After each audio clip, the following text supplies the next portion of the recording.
Thursday will mark a significant anniversary in Minnesota music history. 60 years ago, the Beatles played their one and only concert in the Twin Cities. 10 years ago, on the 50th anniversary, Boyd Hooper talked to some people who were there, one of them alone with the Beatles for 8 hours. Tonight, a look back and an update.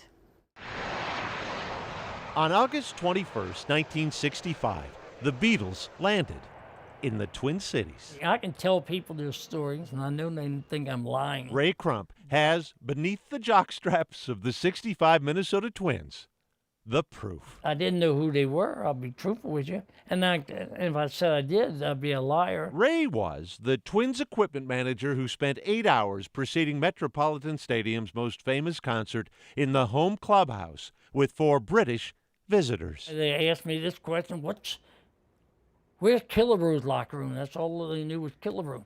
They have never taken a sauna in their lives. They've never seen a sauna. So do you want to go in the sauna? They said, yes, we want to go in the sauna. So they went into the sauna. That very day, a 12-year-old girl and a 13-year-old boy would have given anything to be Ray. Some 3,000 screaming teenagers greeted the Beatles when they landed at Minneapolis-St. Paul International Airport. Helene and Jimmy Pessis both had tickets for the date. It was August 21st. Though they wouldn't date each other for 3 more years. Here's the proof that Paul was Helene's favorite. She drew a heart with an arrow to Paul. I don't remember any pictures of me like that with a heart and an arrow. 50 years. Well, I remember the intensity of just the Beatles themselves. I mean, first of all, they were adorable, and it was the first boy band. All of which was lost on Ray. See, each Beatle would take a picture of me with the other Beatles. This is Ringo Starr and I. George Harrison spent 8 hours playing the guitar. Then you got Paul McCartney.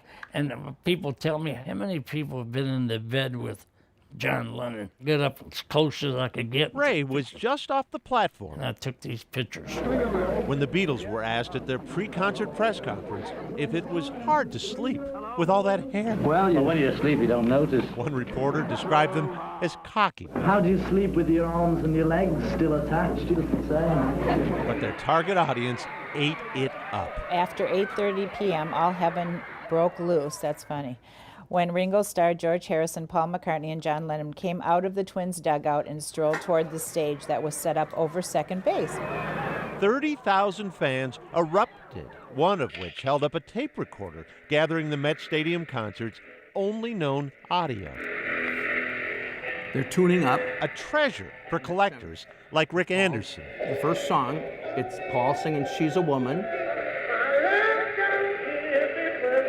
You could hardly see them, and there wasn't a sound system like there is now. So, you know, you just kind of knew you were there and you were part of the experience.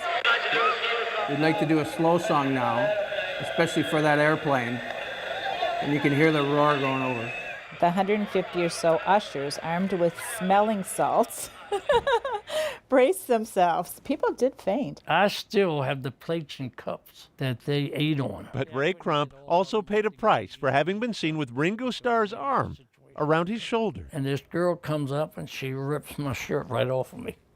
She ripped it, just tore it apart because he touched that shirt. The rest is legend. This is pretty risque. A curfew enforced, girls chased from hotel rooms, and an infamous statement from Minneapolis police. One of their group with a British accent told me that they would never come back to Minneapolis, and I remarked to him that if they did not come, it would be too soon for me. And they never did. That was the last trip to Minneapolis in '65, and then they quit touring in 1966. And never really played live again. Does it seem like 50 years? No. 50 years is going fast. No, doesn't seem like 50 years. No, where has time gone? Seems like yesterday. It was the biggest thing there was. Oh, you gotta love Boyd. Seems like yesterday, calling back that famous song. That was 10 years ago. Now the 60th anniversary of the Beatles' Met Stadium concert is just 3 days away. And speaking of anniversaries, yesterday, Jimmy and Helene Pessis celebrated their 50th wedding anniversary. The couple recently semi-retired, selling Continental Diamond to their niece and nephew. They still love the Beatles and will be at US Bank Stadium when Paul McCartney plays there in October. Ray Crump passed away in 2017, still treasuring those 8 memorable hours he spent with John, Paul, George, and Ringo. It's the best person that could have spent that 8 hours. Just not knowing who they were was probably so refreshing for them. Right. Just to be like, you want to try a sauna? All right. The whole thing. Oh my the goodness. Police chief. It'll be too soon Too for me. soon if you ever they never come back here again. I love it. And happy anniversary to Helene and Jimmy. That's great Yes, too. They're great fabulous. people.